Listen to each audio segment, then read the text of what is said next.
जयतु संस्कृतम जयतु भारतम। मैं उमेश चंद्र मिश्र आप सभी का संस्कृत मनोरमा चैनल में हार्दिक स्वागत करता हूं।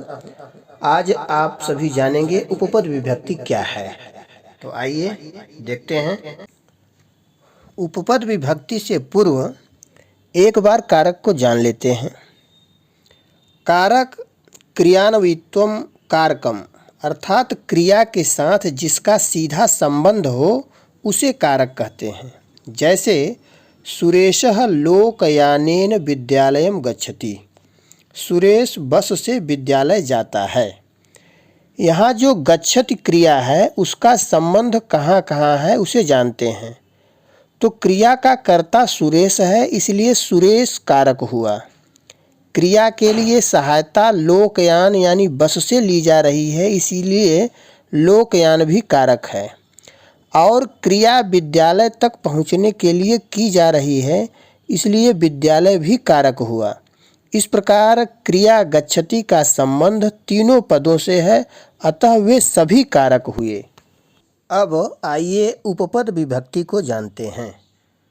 जब किसी विशेष पद के कारण विशेष विभक्ति का प्रयोग किया जाता है तो उसे उपपद विभक्ति कहते हैं और वहाँ फिर कारक का नियम नहीं चलता। यह कह सकते हैं कि यह कारक का अपवाद है। जैसे ग्रामम उभयतः वनमस्ति, गांव के दोनों ओर वन है।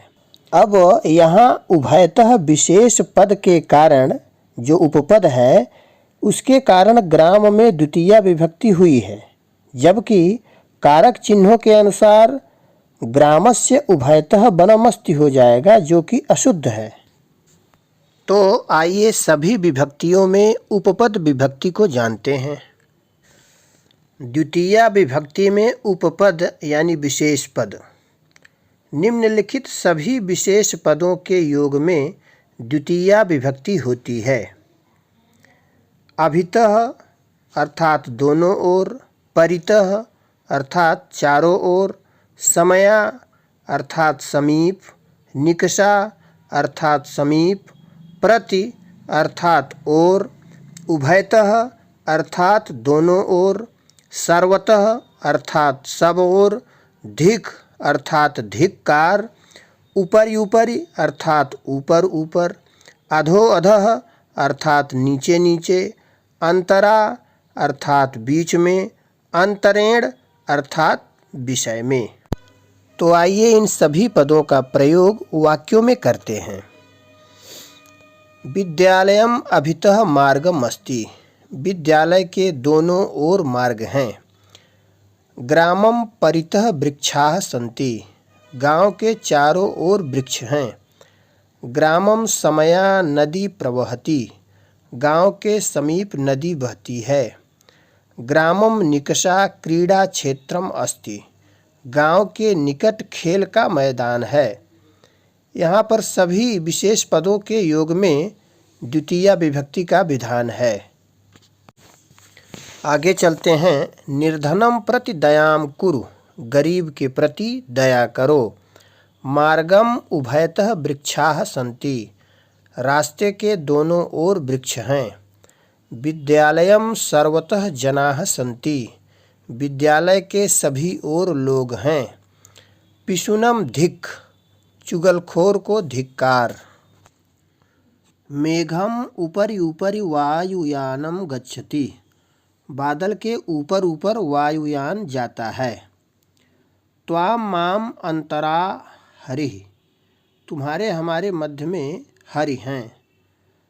सुरेशम अंतरेण जानामि, सुरेश के बारे में जानता हूँ। तो इन सभी विशेष पदों के योग के कारण द्वितीया विभक्ति का विधान हुआ है। तृतीया की उपपद विभक्तियाँ।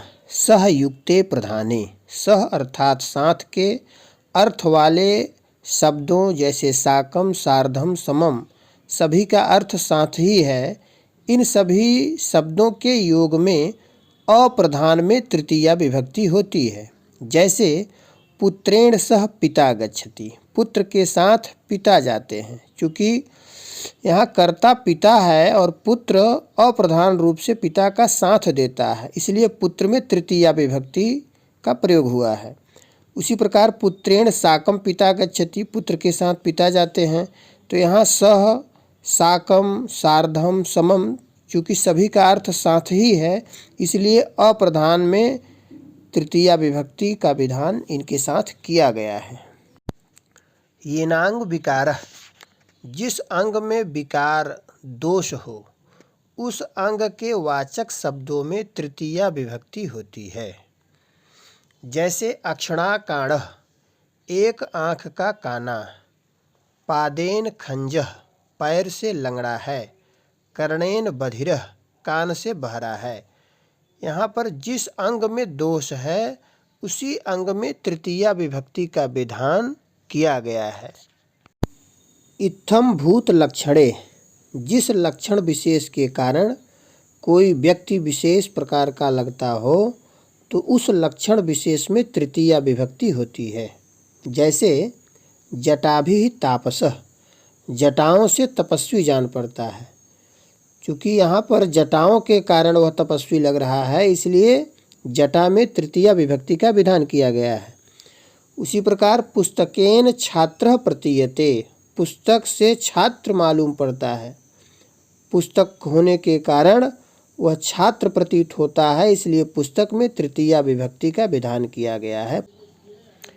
चतुर्थी की उपपद विभक्तियाँ नमः, स्वस्ति, स्वाहा, स्वधा, अलम, वसट च योगे चतुर्थी विभक्ति। नमः अर्थात नमस्कार, स्वस्ति कल्याण, स्वाहा हविकर्म, स्वधा पितरतर्पण, अलम पर्याप्त, वसट अर्पित।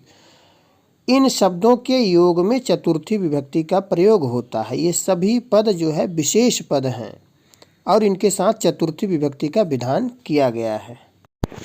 आइए इन सभी विशेष पदों को उदाहरण के माध्यम से जानते हैं।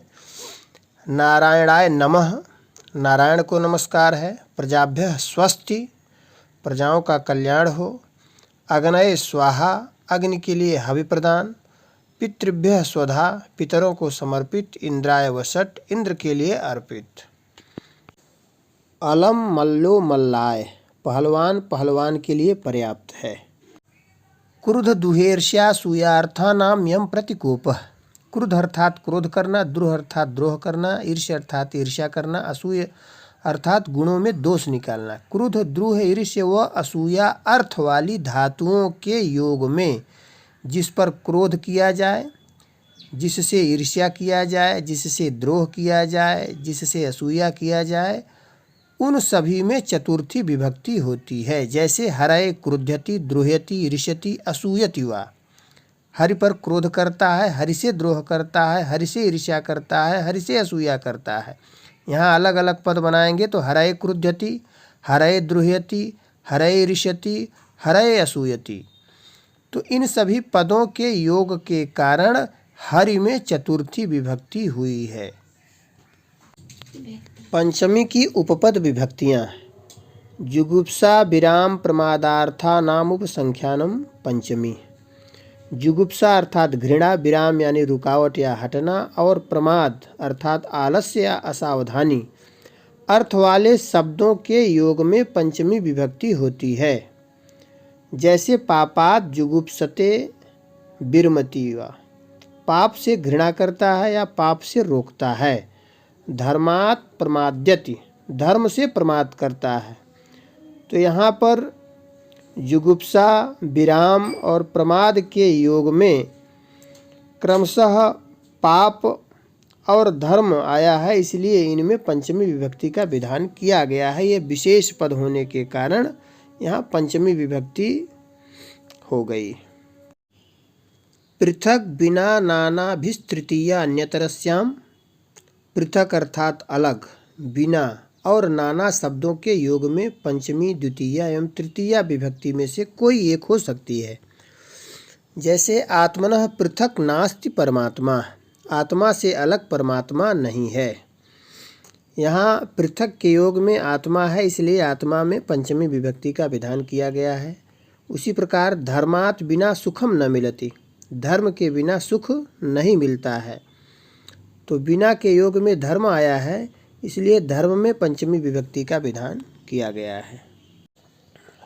षष्ठी में उपपद विभक्तियाँ। षष्ठी हेतु प्रयोगे।